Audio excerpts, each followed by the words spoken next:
মুখোশ দিয়ে কিন্তু এই যেখানে দাঁড়িয়ে আমি কথা বলছি এই ইন্ডাস্ট্রিটা শুরু হয়।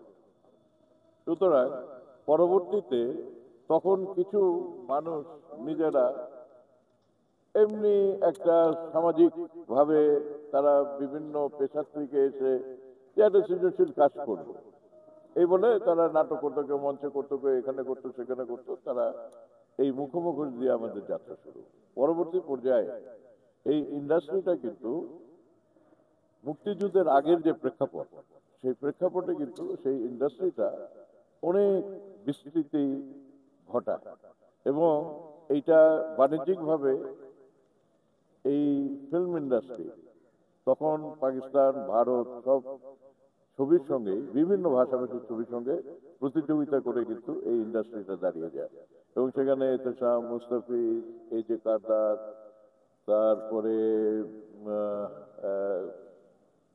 জহিরান, খানাতুর রহমান, কাজী জহির, মমতাজ আলী, এই যে মিন্টু, এই সমস্ত মেধাবী লোকজন এই ইন্ডাস্ট্রিটাকে জন্ম দিয়েছে। তারা কিন্তু কেউ আজ আমাদের মাঝে নেই, কিন্তু তাদের কর্মটা যেহেতু রয়ে গেছে, ঠিক একইভাবে অনেক শিল্পী, রাজ্জাক ভাই নেই, কবরী নেই, খলিল ভাই নেই, মুস্তফা ভাই নেই, এরা কিন্তু অনেক বড় বড় শিল্পী ছিল। তারপরে টেলিসামাদ নেই, আতাউর হোসেন নেই, খানজরুল নেই, কিন্তু তারা অত্যন্ত জনপ্রিয় শিল্পী ছিলেন এবং খুব প্রতিভাবান শিল্পী ছিলেন। এখন এই যে কলা কুশলী নেই, সেই সব প্রযোজক নেই, সেই সব হল মালিক নেই, এই নেই নেই ভিতর দিয়ে ইভেন আপনারা যারা আজকে মিডিয়াতে কাজ করছেন, সেই সময় আমরা যখন চলচ্চিত্রে আসি তখন সাপ্তাহিক একটা চিত্রালী বের হতো, একটা পূর্বাণী বের হতো, একটা সিনেমা পত্রিকা বের হতো, ছায়াছন্দ বেরোতো, সেগুলো ছিল সাপ্তাহিক, ছিল মান্থলি, ছিল আপনার আরো অনেকগুলো পত্রপত্রিকা বেরোতো। এখন যেমন প্রতিদিন পত্রপত্রিকা বেরোয়, আর আপনারা যারা সোশ্যাল মিডিয়ায় অনলাইন পোর্টালে আপনারা কাজ করেন, তারা তো একেবারে সেকেন্ডে সেকেন্ডে প্রতি মুহূর্তে আপনারা সারা পৃথিবীতে ছড়িয়ে দিচ্ছেন এই খবর। চলচ্চিত্র শিল্প যত ছোট হোক, বড় হোক, যাই হোক না কেন, সেটা নিউজ আকারে কিন্তু বেরিয়ে যাচ্ছে। তো তার এই ধারাবাহিকতায় ইভেন আমাদের মুক্তিযুদ্ধেতেও কিন্তু এই দেশের চলচ্চিত্র, যেমন জীবন থেকে নেয়া, লেট দেয়ার বি লাইট, সেই সময় সেই সব চলচ্চিত্রগুলো কিন্তু মুক্তিযুদ্ধেও কন্ট্রিবিউট করেছে। এরপরে দেশ স্বাধীনের পরে এটার গতিপথ আরো বেড়ে যায় এবং সেই প্রজন্মেরই কিন্তু আমরা সবাই, এবং সেটাকে আমি বলতে চাই যে এটা একটা অ্যানালগ সিচুয়েশনের ভিতর দিয়ে আমাদের ইন্ডাস্ট্রিটা চলছিল।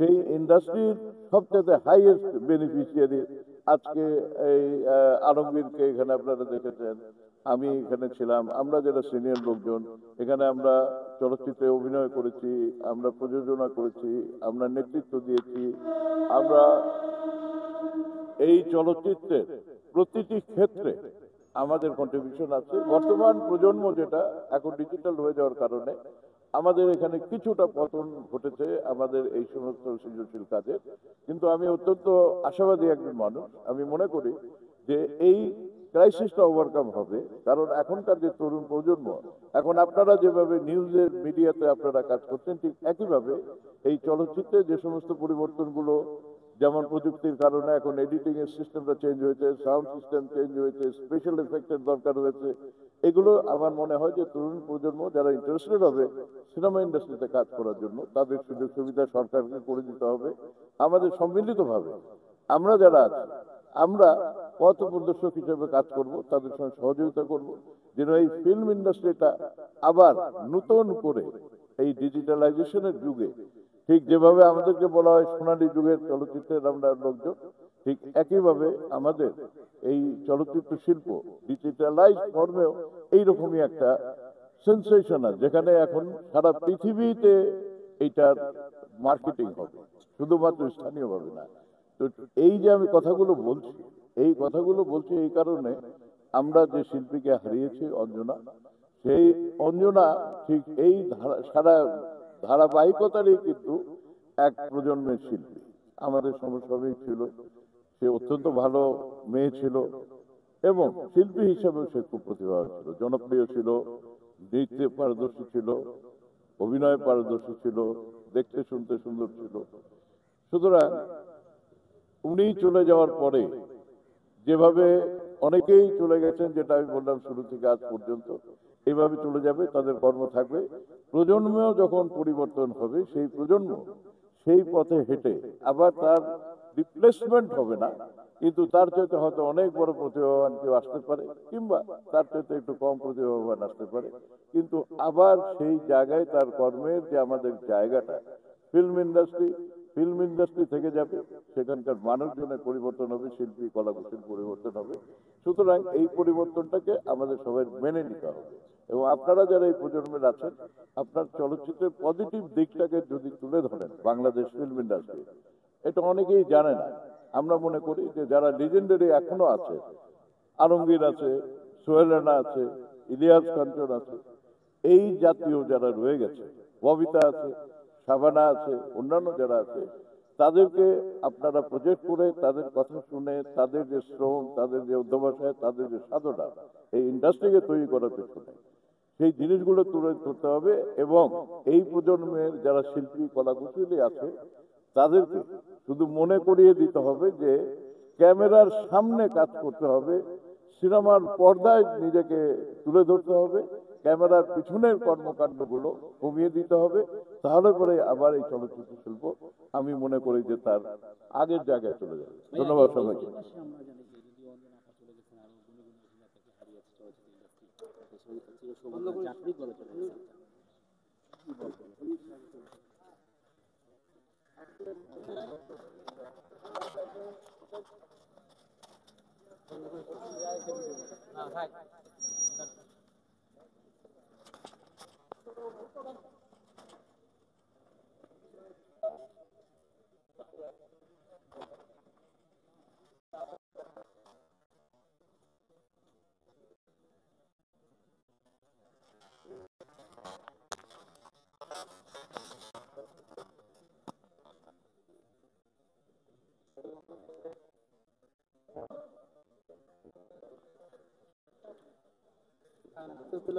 তুলো না